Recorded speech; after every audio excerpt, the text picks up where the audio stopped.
Okay, wanted to make this short do-it-yourself video about changing a heater core on a 2004 Dodge Ram 2500, a 5.7 liter Hemi.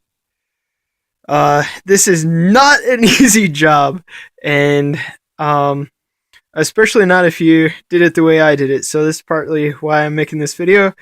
But I learned something that um, that's possible. So if you end up in a situation like me, it is possible to do. I was looking for videos on YouTube, didn't find any, so I thought I'd make this for you guys. One of the first things you got to do is you got to take your air box out. So that's there.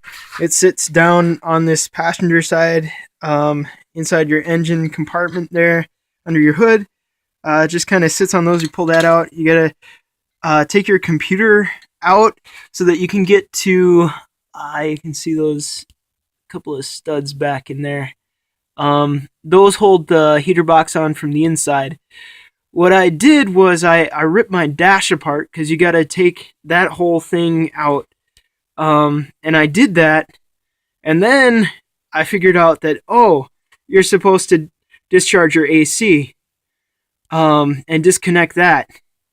And there's a lot of YouTube videos that show that you might not have to do that on other models.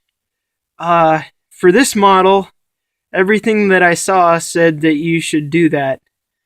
And although I highly agree that it would be a lot easier if you did, because then you can actually pull the whole heater box into you can take it out from inside if you disconnect the lines off of the condenser that run through the firewall there that you see. But I got down to it without taking it apart after a lot of work. You see that other hole going through the firewall there? That's where your heater core lines will go. So when you take it apart, you got to disconnect all that from this side. You see where the intake is for the air into your engine there. So on the inside, what makes this a bear to do is the fact that there on this model, there you see that whole heater box, but the top of it is over here. I already pulled that off. But what makes it so crazy to do is that one, you got to take your whole dash down, including lowering the steering wheel, taking your radio, and pretty much all of that stuff out. I even took my instrument panel out. And then you gotta undo the frame of the dash so that whole thing can come forward. You can usually pry it more on this passenger side. You gotta make sure you don't mess up all the wires to everything in there, which is kind of crazy. So that's the back side of that. And then that top of the air box is kind of sitting in there. What makes that crazy to get off is that there's a whole bunch of screws on the back side of that you have to get to. A whole bunch of little screws that go like in that little hole there. I'm not sure. Yeah, you can see that. And then there's also a clip that was throwing me for a loop. On the heater core, this is my new one, but I'll show you how it sits in there. It sits in there horizontally, which is why it doesn't come out as nice as, say, like a Durango, because on the Durangos it sat vertically, so you didn't have to take the whole top of the box off. But this one sits in there horizontally, kind of like that, if you can, and then it goes out through the firewall. but there's a clip on the back side that you gotta undo. You gotta reach a screwdriver in from the engine side and undo this clip after you get all those other little screws out, and that's kind of up in there onto the back side of the housing too, and it holds the heater core pipes in place.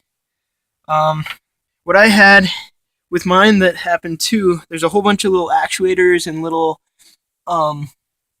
flaps that can break. I think that most of mine are good, except for there was one over the top of the squirrel cage blower. And what had happened is it actually broke off and fell, covering most of that hole. So I wasn't getting a good airflow at all, and that made it where my windows weren't defrosting and stuff like that. So, but I also knew that I needed to change my heater core because it was leaking antifreeze, even down into the passenger side of the car here. So once I get that on, it'll fix that. Yeah, so as you can see, my AC is completely still hooked up. Some people say that you can take the big clips off the outside and there's still other and keep it connected other than that. But if you're gonna do this job, go to a mechanic shop and have them just discharge your AC for you. And then you don't have to worry about it, because if that freon gets released into the atmosphere, it's really bad for the planet. And if you're working on it and you crack a line, you really don't want to breathe it either. And so if that happens, you get out right away, but you're a whole lot better off just taking it somewhere, having them discharge it before you start this job. That's what I would have done if I had known how that thing mounted in there. Hope this helps you guys.